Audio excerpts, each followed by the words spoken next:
Когато го намерихме, беше най-слабият и най-уязвимият от своите братя и сестри.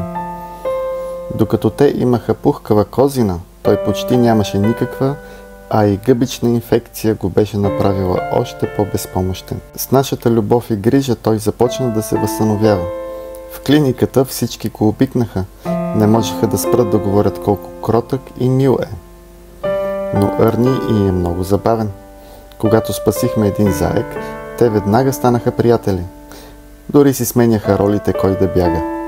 Толкова се впечатли от заека, че даже започна да яде от неговата салата.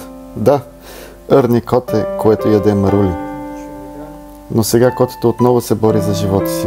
След като победихме гъбичната инфекция, той се сблъска с още по-голямо предизвикателство – чумата. Ерни има нужда от вашата помощ, за да продължи напред.